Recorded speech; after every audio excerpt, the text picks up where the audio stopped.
dos verdades que hemos asimilado hasta hoy. La primera de ellas es que dijimos, Dios es ¿qué? Preeminente. Dios es preeminente. Y eso, esa palabra así como de pronto que no es muy familiar para muchos, eso básicamente ¿qué significa? ¿Sí? Que Dios es soberano y cumple su voluntad. ¿Sí? Que Dios es soberano y cumple su voluntad. Dicho de otra forma, que nada está por encima de Dios y nada ocurre por fuera de su voluntad. Amén. Dios es preeminente. Que nosotros y las nuevas generaciones crezcan entendiendo eso.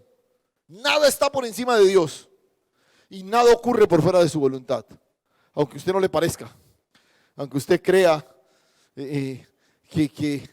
que un virus se le salió de las manos a Dios y quién sabe, mire la catástrofe que generó. No hay absolutamente nada que ocurra por fuera de la voluntad de Dios.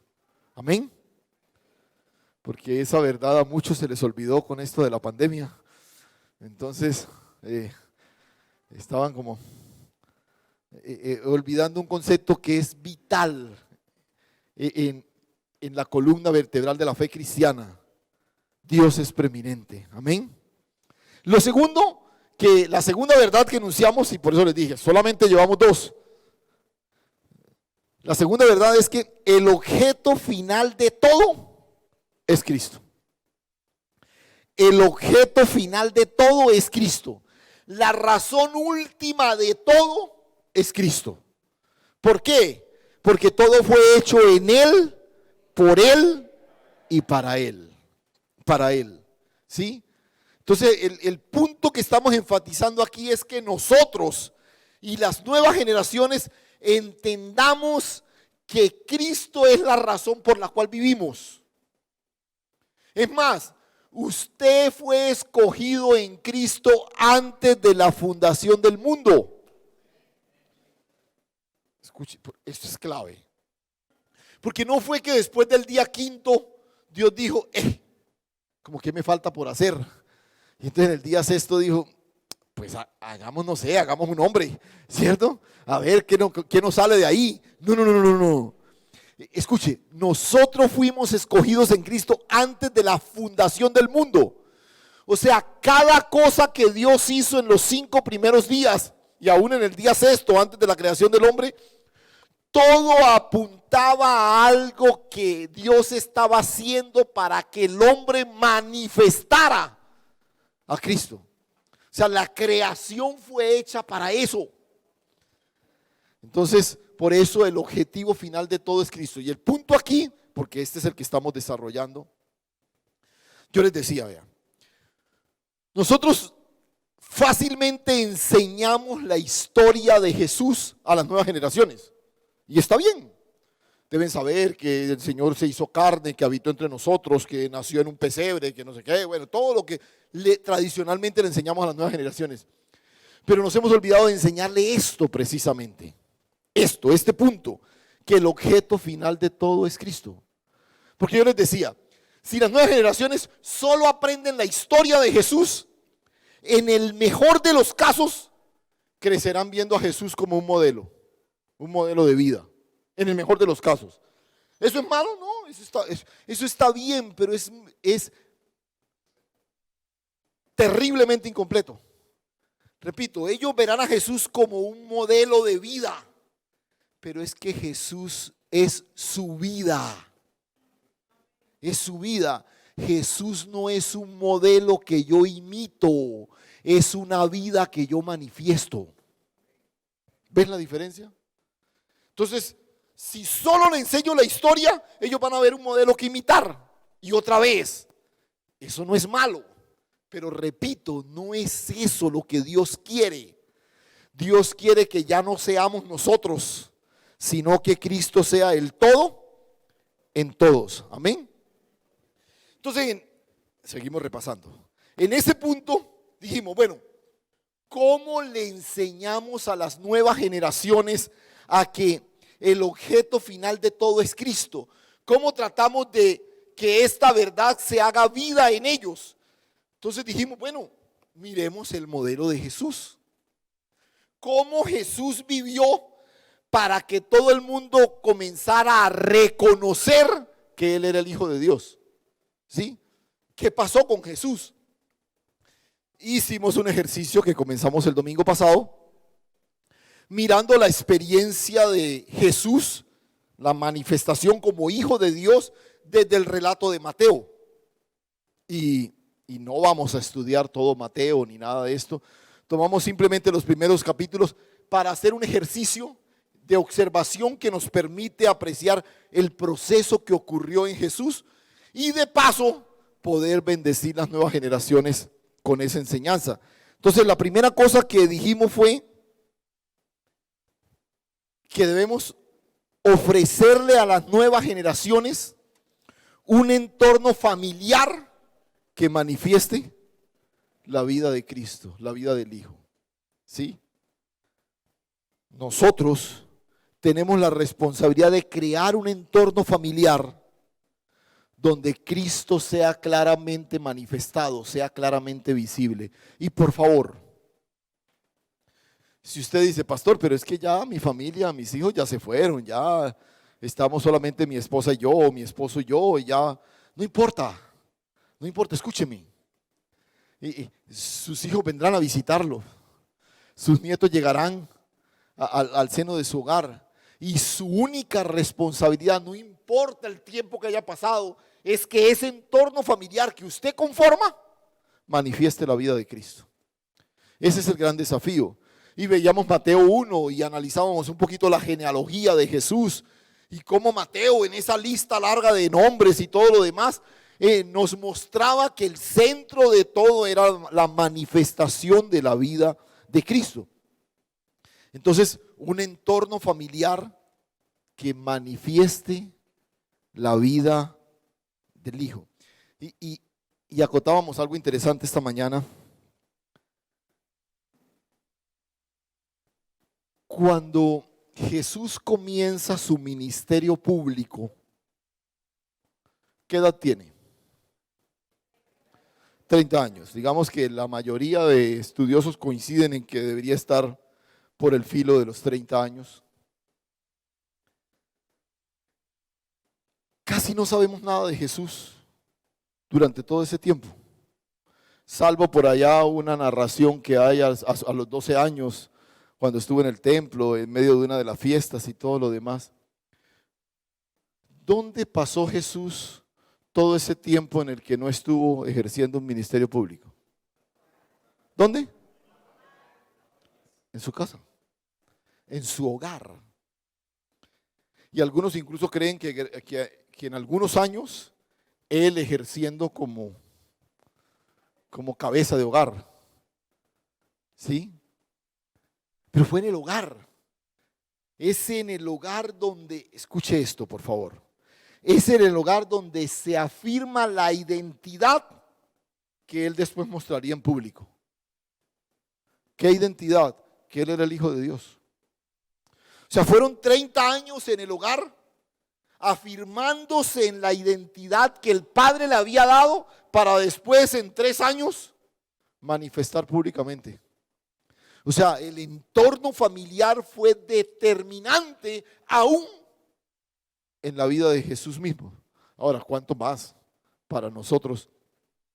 Pero dijimos el domingo pasado que ese entorno familiar, recuerde, estamos viendo el capítulo 1 de Mateo, que ese entorno familiar, identificamos 3 características que vimos ahí en el relato de Mateo.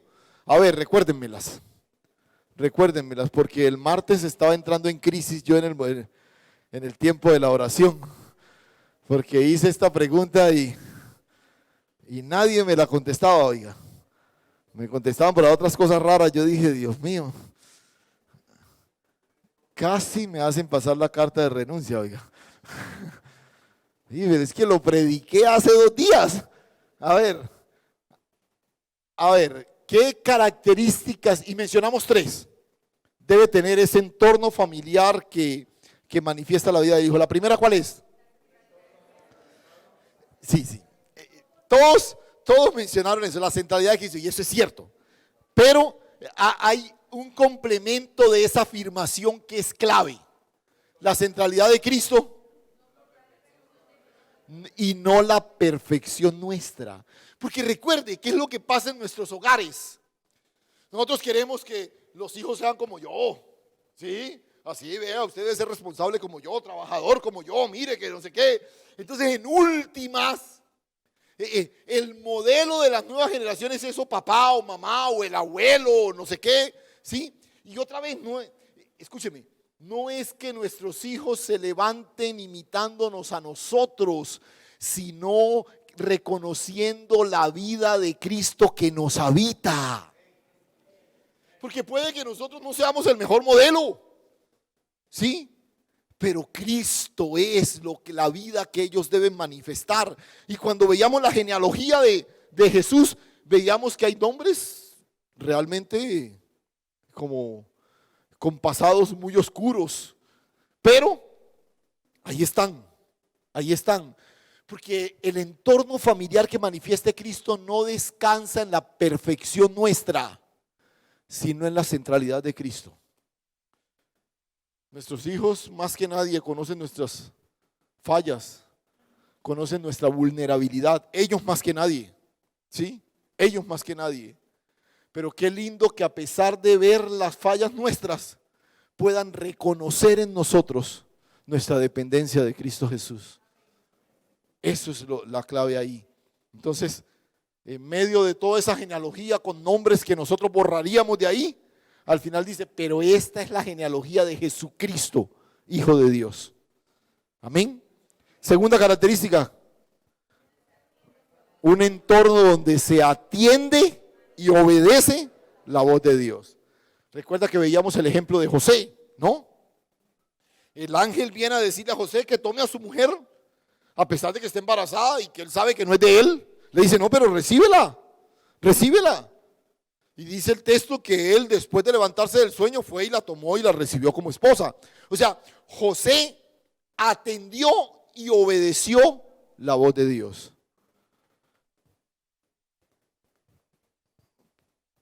¿Cuándo un hogar atiende y obedece la voz de Dios?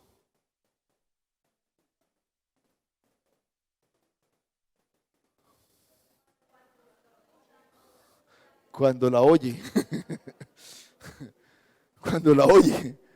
¿Por qué José atendió y obedeció la voz de Dios? Porque la oyó. José tenía ya una serie de decisiones tomadas. Él se iba a dejar a María y todo lo demás. Él ya lo había decidido. Y si no oye la voz de Dios, pues hace lo que él había decidido. ¿Por qué atendió y obedeció la voz de Dios? Porque la oye. ¿Por qué nuestros hogares a veces no atienden ni obedecen la voz de Dios? Porque no se escucha la voz de Dios en nuestros hogares. Se escucha tu voz, se escuchan la voz de tus tradiciones. Y es que aquí en esta casa se hace así, y es que todo el tiempo, y es que mira, no sé qué. No, que escuchen la voz de Dios. Porque la única forma de atenderla y obedecerla es que la escuchen. Amén. Y la tercera cosa que vimos, ¿cuál fue? Un entorno donde se renuncia a lo personal para privilegiar el propósito eterno de Dios. El texto dice que José recibió a su mujer, pero no la conoció. Renunció a su legítimo derecho de tener intimidad con su esposa hasta que nació el bebé. Renunció para que se cumpliera la palabra. Y recuerda que acotábamos el domingo pasado, si usted mira el mensaje del ángel, jamás le exigió eso a José. Jamás le pidió eso a José.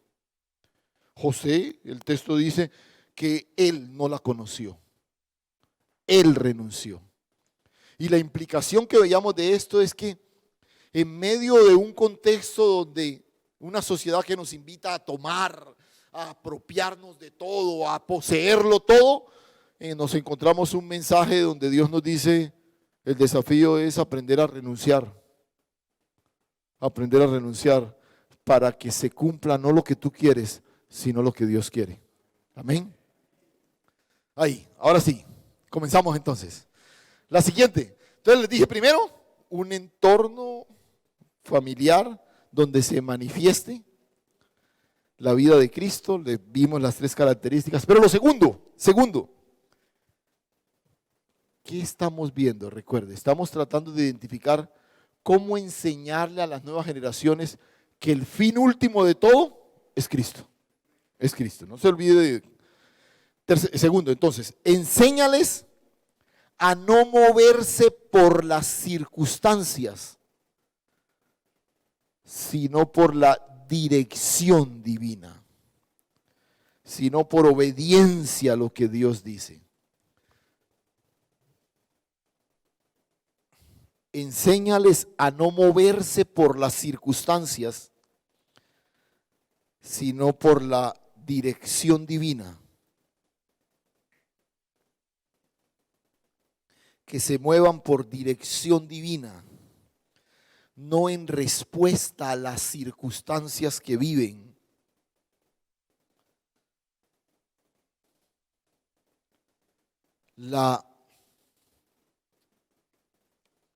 Vean, si nos sinceramos nosotros mismos en una especie de autoexamen, autoanálisis,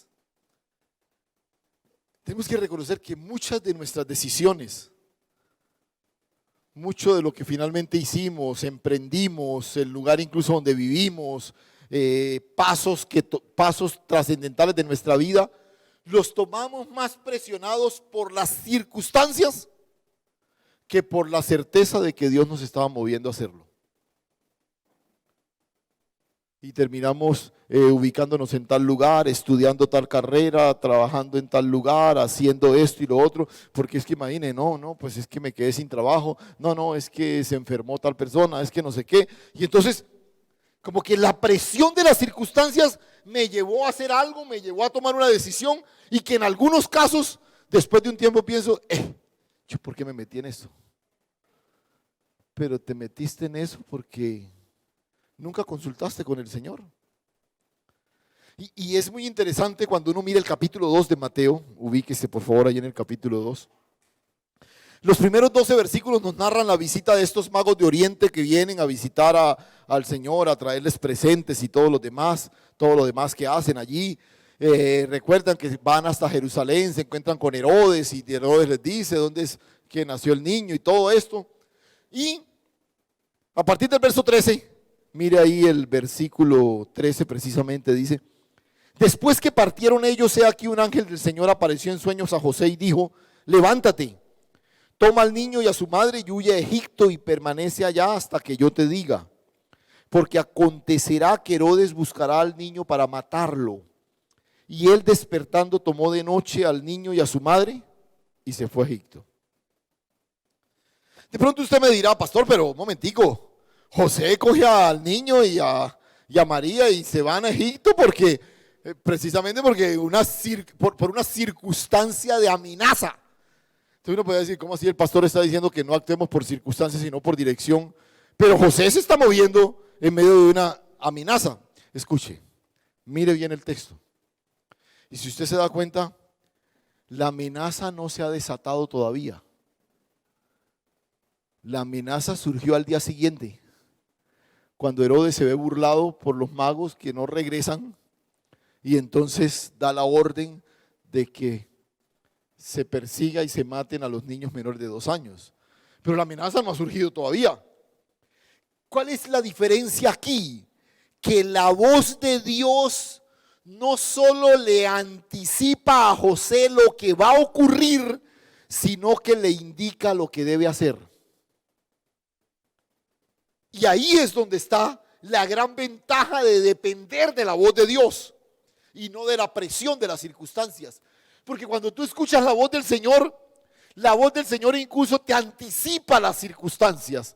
No para que te muevas en función de ellas, sino para que seas dirigido por lo que Dios quiere hacer. Ahora usted dirá: pastor, pero finalmente huyeron y se fueron. Sí, pero nota, se fueron a Egipto. Y Egipto era probablemente el último lugar donde una familia judía voluntariamente se iría a refugiarse. Ellos jamás irían a Egipto. Porque para un judío, Egipto representaba todo aquello que en un momento quedó atrás y a lo cual no querían volver jamás. Egipto representaba un pasado doloroso de esclavitud, de donde Dios los sacó para vivir a plenitud la libertad. ¿Por qué José y María terminan en Egipto? Vamos a suponer que sí, que tienen que salir por la amenaza, aunque recuerde, la amenaza todavía no se ha dado. ¿Sí? Pues hay muchos lugares donde pudieron haberse refugiado. Es más, recuerde que la amenaza fue en Judea. Con que solamente hubieran ido un poquito más allá de los límites de Judea, ya estarían a salvo. Pero Dios los manda a Egipto. Repito, no escogerían voluntariamente ir a Egipto. Pero es que el asunto cuando nos movemos por dirección divina, no es el lugar, el escenario o lo que yo quiero, es lo que Dios de antemano ha preparado para mí, amén. Y dice el verso 15 que estuvo allá, verso 15, estuvo allá hasta la muerte de Herodes, hasta que se cumpliese lo que dijo el Señor por medio del profeta cuando dijo, de Egipto llamé a mi pueblo, a mi hijo. Ahora entiende por qué el Señor lo lleva a Egipto. ¿Por qué era Egipto y no cualquier otro lugar de refugio? Porque Egipto representaba el cumplimiento de la palabra profética que Dios había declarado tocante a su hijo.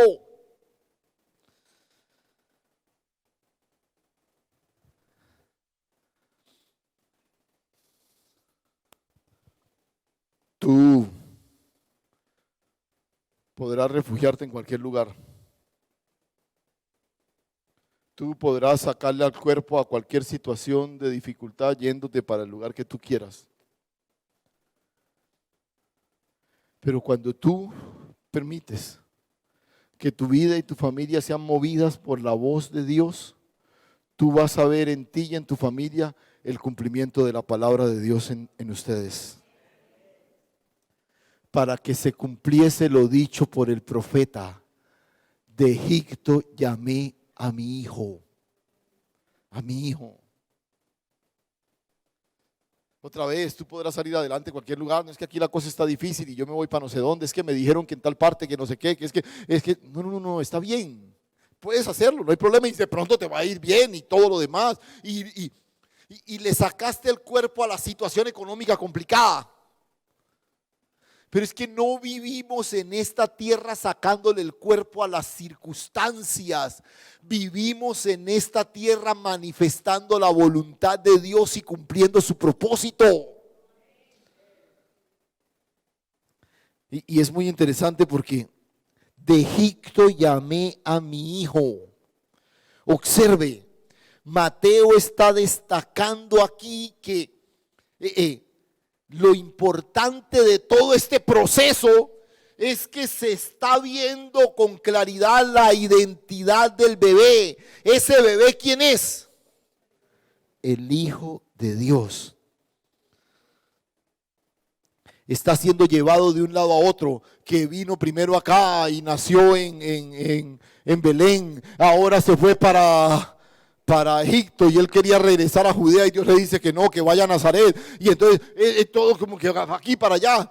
Pero al margen de esos movimientos, lo que se está manifestando es la identidad del Hijo. Dios les dice que regresen a Nazaret y nota, ¿qué hay detrás de cada movimiento? ¿Qué hay detrás de cada movimiento?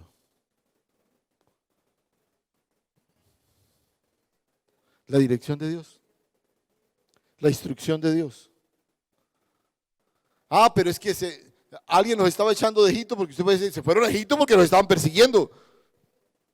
¿Quién nos estaba echando de Egipto? ¿Quién? O sea, no, detrás de cada movimiento está la dirección de Dios, que le dice que vaya, que regrese, que se ubique aquí, que se ubique allá. Hay una instrucción divina detrás de cada movimiento. No fueron las circunstancias las que determinaron el movimiento de la familia. Fue la voz de Dios y el cumplimiento de su palabra.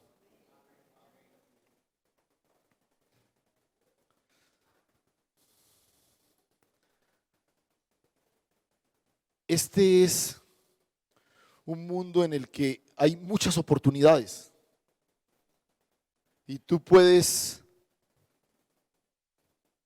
salirte de una situación haciendo esto, haciendo lo otro, y todo el sistema está diseñado para qué, ¿no? Es más, una de las cosas que nos dice todo el tiempo los motivadores es: no desaproveches la oportunidad que te surja. ¿Cómo es que dicen por ahí que se agarran por delante pero son calvas por detrás? Bueno, eso tiene hasta pelos le pusieron a las oportunidades y todo lo demás. En toda una teoría de que hay que estar en la casa de las oportunidades. Escúchame,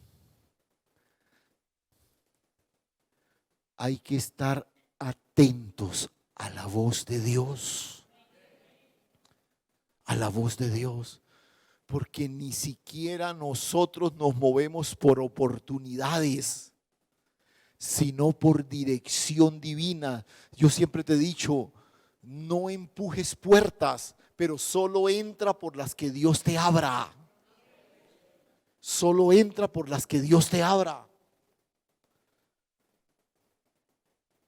Enséñales a no moverse por las circunstancias. Que no den un paso si no tienen la certeza de que Dios los está guiando. Y en esa misma línea, otra que apreciamos en el capítulo 3 de Mateo: enséñales a buscar la aprobación del cielo antes que el aplauso de la sociedad.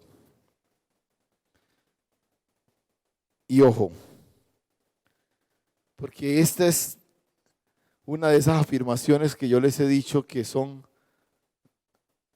abiertamente contraculturales.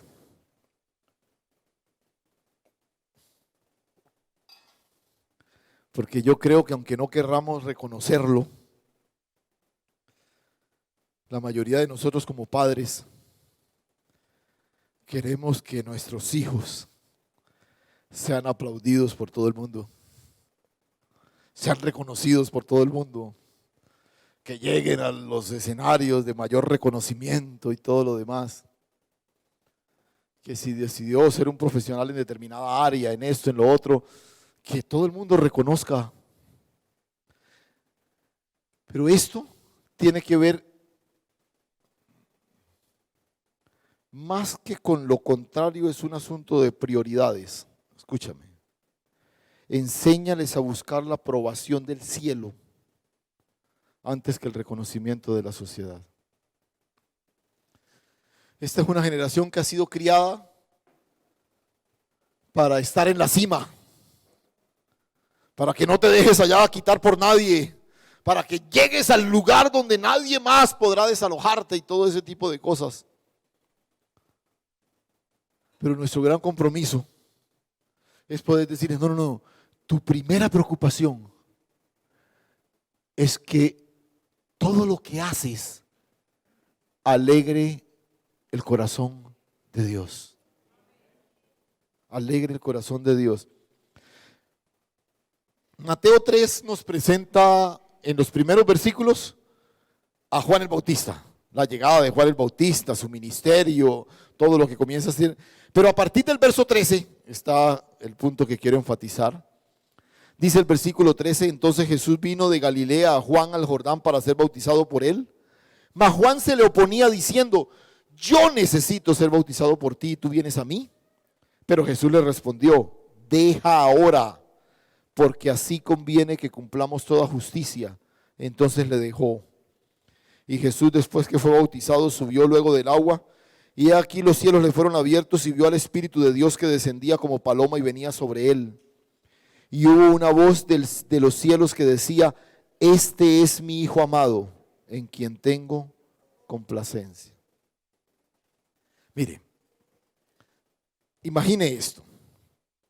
Juan, por favor, quiero que usted note la lógica del argumento juanino. Jesús viene, Juan está proclamando un bautismo de arrepentimiento.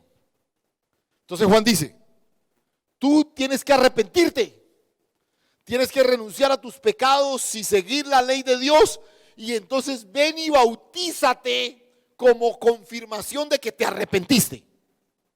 Ese era el bautismo de Juan. Entonces tú, que eres un pecador, debes arrepentirte, volver a los caminos de Dios, y entonces vienes y yo te bautizo, como expresión de la limpieza que ahora tienes, ¿cierto? Pero Juan, a estas alturas, ha reconocido en Jesús ¿a quién? Al Cordero de Dios, al Hijo de Dios. O sea, Juan es de los poquitos que sabe que ese es. Entonces, Juan está ahí llamando a la gente al arrepentimiento, y en medio de eso aparece Jesús. Y de pronto ve que viene y va entrando a las aguas y todo lo demás. Y Juan se lo quema y dice, y se le acerca y dice, Señor, aquí entre nos, no, pues yo sé, venga. Es más, yo necesito ser bautizado por usted. Porque es que yo estoy llamando a la gente al arrepentimiento, que renuncien a todo pecado, que vuelvan a Dios y entonces se bauticen. ¿Cómo lo voy a bautizar a usted? ¿De qué se va a arrepentir usted? Y que vuelva a Dios si es que usted es Dios. O sea, venga, por favor. Nota la lógica de Juan. O sea, le dice, venga, Señor. No. Más bien, venga, hagamos una cosa. Y aunque el texto no lo dice literalmente,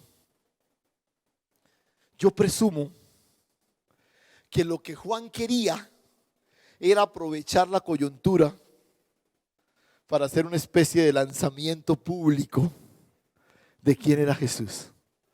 ¿Se imagina usted el hombre que lleva semanas, probablemente meses, revolucionando a toda Judea? Es más, la gente venía desde Nazaret, de otros lugares hasta ahí a ser bautizados por Juan. Y la gente estaba frenética con Juan. Este es el hombre, este es el precursor, este es el Elías que resurgió otra vez. Y que de pronto se parara y dijera, pero no, ustedes me han visto a mí. No, pero les voy a mostrar quién es. Es más, Él me va a bautizar a mí. ¿Qué piensan que hubiera ocurrido en ese momento? ¿Cómo?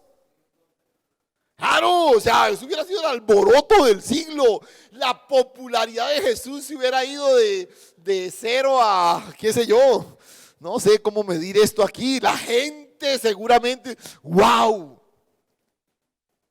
Era el momento, ¿cierto? Hubiera sido el proceso de admiración y reconocimiento de Jesús, hubiera sido casi que instantáneo. Venga, pues sí, tiene sentido, Juan. Vea, Jesús se hubiera ahorrado muchas convocaciones de gente, porque muchos de esos lo hubieran reconocido ese mismo día. Y la noticia se hubiera regado hubiera crecido como una bola de nieve. Eso hubiera sido apoteósico. Pero Jesús le dice, mira, deja así, porque es necesario que cumplamos toda justicia. Escúchame, Juan, tú estás llamando a la gente al arrepentimiento, que vuelvan su corazón a Dios. Y en este proceso que tú estás haciendo es necesario incluso que yo sea modelo de lo que Dios quiere hacer en el corazón de estas personas.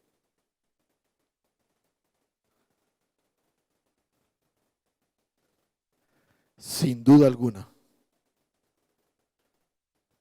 de un momento a otro, la popularidad de Jesús hubiera llegado a las nubes, permitiéndole a Juan que lo bautizara y que probablemente hiciera lo que nosotros deducimos que quería hacer. Pero Jesús le dice, es necesario que cumplamos toda justicia. O sea, es necesario que cumplamos, que sigamos siendo un modelo del cumplimiento de la justicia de Dios. Y mire lo que ocurrió. Probablemente era conveniente para su popularidad que se dejara bautizar por Juan. Pero prefirió complacer la justicia de Dios siendo modelo para ese grupo de personas. ¿Y qué ocurrió después? ¿Qué ocurrió después? Los cielos fueron abiertos. El Espíritu descendió como paloma. Y lo más espectacular de aquella escena, la voz de Dios se escuchó desde los cielos con un señalamiento muy puntual. Ese es mi Hijo amado, en quien tengo complacencia. ¿Ese es qué? Recuerda que les dije, ¿cuál es el meollo en todo este proceso? La identidad. La identidad. Él es mi Hijo amado. Escúchame.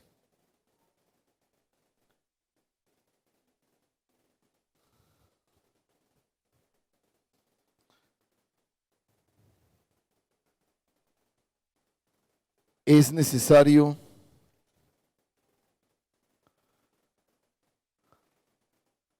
renunciar a la conveniencia personal para cultivar la complacencia celestial. Le convenía al Señor un empuje de popularidad sin límites en ese momento. Pero prefirió complacer a Dios y su justicia.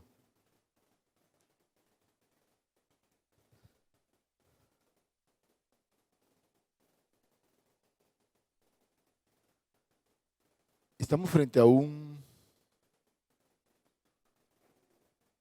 Quiero detenerme aquí un momentico.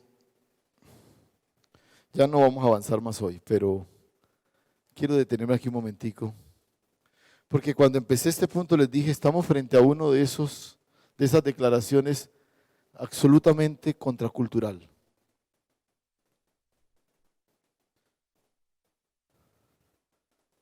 Porque nosotros vivimos en la era de la complacencia.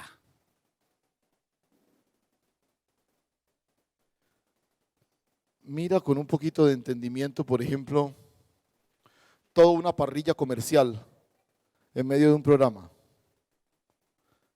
Detente a mirarlo con un poquito de entendimiento. Date cuenta que todo está diseñado mostrándote que tú puedes alcanzar complacencia en lo que quieras. Te lo mereces.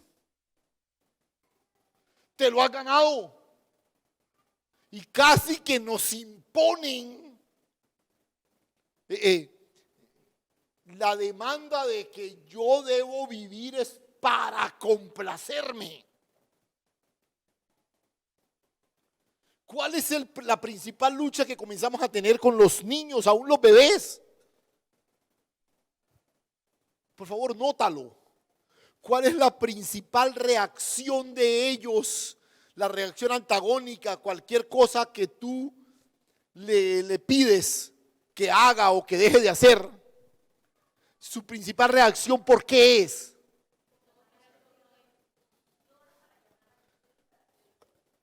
Porque siente que alguien se está oponiendo, está obstaculizando su complacencia. Y el gran problema de nosotros los padres es que alguien nos vendió la idea, y perdone que lo diga así, la demoníaca idea de que nosotros existimos para complacer a nuestros hijos en todo. Y entonces sí, entonces comprémosle esto, entonces démosle esto, entonces saquémoslo aquí, entonces cambiémosle no sé qué. Pero ojo, detrás de esto lo que estamos haciendo es creando una costra alrededor de ellos que les impide apreciar que existen para complacer el corazón de Dios. Esa es la razón fundamental. Que podamos enseñarles que antes de hacer cualquier cosa, no se trata de sentir la complacencia, la conveniencia personal, sino buscar la complacencia celestial. Y a eso sumémosle otro aspecto todavía peor, porque los padres no ayudamos, pero algo peor todavía. Estamos en medio de una sociedad donde las nuevas generaciones crecen rodeados de una cantidad de propuestas que están tratando de cautivar. Entonces, que tú tienes que complacer la tendencia de la moda. Tienes que vestirte así, tienes que peluquearte así, tienes que caminar así, tienes que usar esto así. Entonces, si tú observas qué sucede con estas nuevas generaciones, parece que hubieran diseñados para complacer a Raimundo y todo el mundo. Entonces, si no complaces a los del grupo del colegio, entonces te hacen bullying, entonces no sé qué. Y entonces los chicos crecen con la presión de que viven para complacer a todo el mundo. Y nosotros necesitamos con toda la sabiduría divina poder afirmarlos en esta verdad gloriosa. Ustedes existen primeramente para complacer el corazón de Dios. Escucha lo que te voy a decir. Cuando les enseñamos a vivir para complacer el corazón de Dios, caminarán por la vida reconociendo todo el tiempo la voz de Dios. ¿Cuándo habló Dios en esta escena? ¿Cuándo habló Dios en esta escena? Cuando su hijo decidió hacer lo que conviene al Padre, no lo que le convenía a su popularidad, sino lo que traía complacencia a la justicia de Dios. Juan, sí, la propuesta es muy buena, pero es necesario que cumplamos toda justicia. Y entonces los cielos se abrieron y la voz de Dios señaló la complacencia en su Hijo. Recíbeme esto. Padres que están criando hijos aquí presentes o los que me escuchan allá, abuelos que con su influencia ayudan en la formación de nuevas generaciones con nietos. Escúcheme esto. Grábate esto. Tu rol no consiste en complacer todo lo que tu hijo quiere. Porque en la medida en que vives para complacer todo lo que él quiere, estás taponando sus oídos para que escuche lo que Dios le dice. Si tú lo enseñas a vivir para complacer a Dios, él podrá crecer escuchando con claridad la voz de Dios. Saquémonos otra vez esa premisa diabólica que la sociedad nos ha metido, que somos los mejores padres cuando le damos lo que nosotros no tuvimos, que somos los mejores padres cuando cuando nos cercioramos de que no les falte absolutamente nada.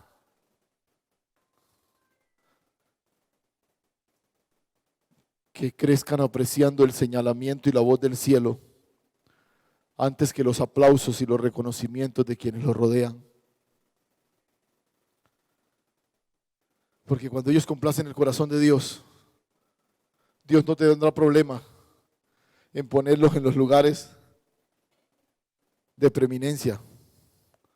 Porque entre más alto Dios los ponga, Dios sabrá que más reconocido será su nombre.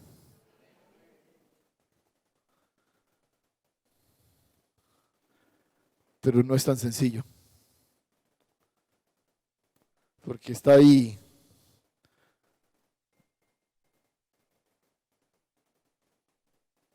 Pero queremos que ellos crezcan entendiendo que el fin último de todo es Cristo. Es Cristo. Después seguimos con el resto. Pero dejemos ahí por hoy para que pasemos a disfrutar de la cena. Cierra tus ojos un momento.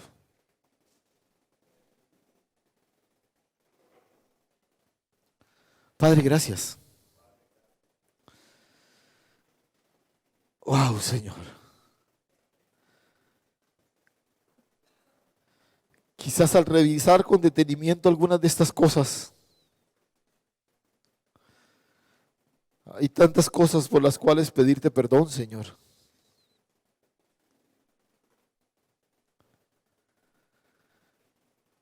Hay tantas cosas también, Señor, suplicarte que la sabiduría tuya nos llene de entendimiento.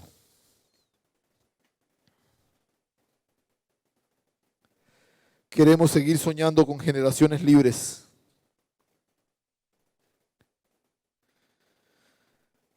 Nuestros hijos y nuestros nietos y los hijos de nuestros hijos crecerán para manifestar tu propósito eterno, Señor. Y nosotros queremos ser instrumentos tuyos en ese proceso. Ayúdanos, Señor. Danos la sabiduría. Llénanos del entendimiento que viene de ti, Señor. Para que nuestros hijos mismos y los que están a su alrededor puedan reconocer primero que son hijos de Dios. Porque hemos visto en Mateo que el eje de todo, el centro de todo era la identidad del Hijo. En todo este proceso que estamos apreciando, en la instrucción de las nuevas generaciones, ni siquiera es para que sean mejores cristianos, ni mejores ciudadanos. Es para que crezcan entendiendo que son hijos de Dios. Los hemos criado como hijos nuestros. Ayúdanos a criarlos como hijos de Dios. Que los padres podamos levantar generaciones que tengan claro que son hijos de Dios. Y que no hay un privilegio más grande que el ser humano pueda ostentar sobre esta tierra que ser llamado hijo de Dios. Gracias, Señor. Gracias, Dios. Yo oro por los padres, Señor, que están allí en el desafío con hijos pequeños en este momento. Aquellos que tienen hijos en edad preescolar, primaria, preadolescentes, aquellos que ya tienen hijos adolescentes, jóvenes, aún aquellos que nuestros hijos ya salieron de casa, Señor. Que podamos, Señor, entender que esta no es una responsabilidad extemporánea, sino que es una asignación para toda la vida. Gracias, Señor. Gracias, Dios. A ti la gloria y toda la honra en Cristo Jesús. Amén.